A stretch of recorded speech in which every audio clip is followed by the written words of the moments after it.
Bom, antes de mais dizer-vos que o PSD já emitiu uma opinião e estamos já a ultimar um requerimento que apresentaremos no Parlamento para solicitar, quer ao Governo, quer à entidade reguladora do setor energético, um conjunto de informações para podermos tranquilizar o país a propósito da evolução dos preços da eletricidade e da energia de uma forma geral. Em todo caso, posso realçar aquilo que me parece mais relevante neste episódio. Enfim, muito insólito ver um Primeiro-Ministro querer intervir em matérias que não são da sua responsabilidade direta, nomeadamente escolhendo a forma como a administração pública deve pagar a um determinado fornecedor e induzindo inclusivamente que a administração pública possa procurar fornecedores concorrentes,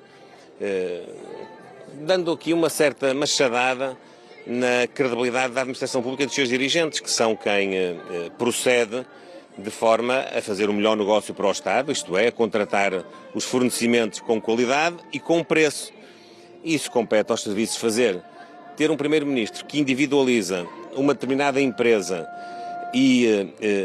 faz com que seja o Governo, através do Secretário de Estado da tutela, a validar pagamentos a fornecedores, francamente, é levar o exercício do poder do Governo demasiado longe e confundir a maioria absoluta com o poder absoluto que hoje o Partido Socialista pretende exercer em Portugal. Era muito melhor se o Primeiro-Ministro e os membros do Governo, ao invés de quererem intrometer-se no normal funcionamento do mercado, ao invés de não confiarem, pelo contrário, desconfiarem dos dirigentes da administração pública, retirando-lhes a confiança para eles fazerem aquilo que é o seu dever, que é fazerem o cumprimento dos contratos que têm com os seus fornecedores, se em vez de tudo isso o Primeiro-Ministro e os membros do Governo assumissem as responsabilidades pelos falhanços clamorosos que têm nas políticas públicas e nos serviços públicos, era bem melhor.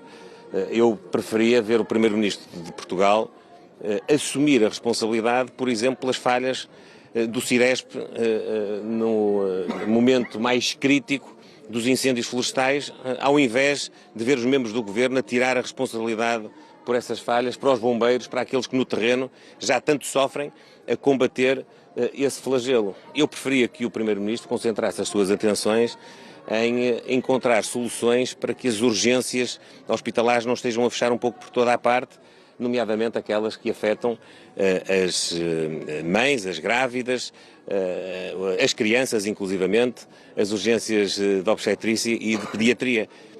Isso sim era aquilo que se esperava de um Primeiro-Ministro e de um Governo nesta ocasião, mas infelizmente estamos perante um Governo que faz lembrar um bocadinho aquele ditado que aquilo que começa mal tarda ou nunca se endireita. Este Governo está a começar tão mal que nós cada vez mais em Portugal não temos razões para confiar que se vai endireitar. O Primeiro-Ministro justificou a frase de Jorge Coelho: quem se mete com o PS leva.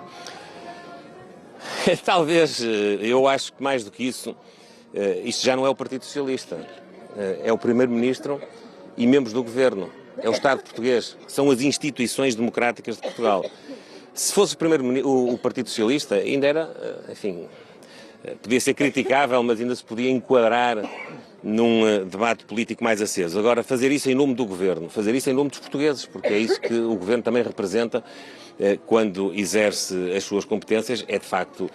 ir longe demais. Eu creio que os membros do Governo andam um pouco nervosos e impulsivos a lidar com as situações mais, enfim, inconvenientes ou adversas. No caso concreto, eu nem sequer estou a discutir se a pessoa da empresa em questão que falou esteve correta ou não esteve correta, se o Governo tem esclarecimentos a dar para tranquilizar o país. Acho muito bem que dê esclarecimentos, mas uma coisa é dar esclarecimentos, outra coisa é dizer a este fornecedor em concreto só se paga depois de eu ver a fatura. Não partilha, portanto, a opinião do Primeiro-Ministro, as declarações terão sido alarmistas perante o mercado? Eu vou repetir. O Primeiro-Ministro, se quiser esclarecer o país, e deve, sobre o funcionamento do mercado ibérico da eletricidade, sobre o mecanismo de travão na fixação dos preços, se o Primeiro-Ministro quiser esclarecer o país e tranquilizar, ele sim, o país a esse propósito, nós só podemos agradecer. É isso que pretende o requerimento que vamos apresentar no Parlamento, é que haja esclarecimento, que as pessoas tenham segurança relativamente à evolução dos preços. E já agora que o Estado possa fazer a sua parte para suster esta acentuado crescimento do preço que tanto afeta as famílias como as instituições e as empresas.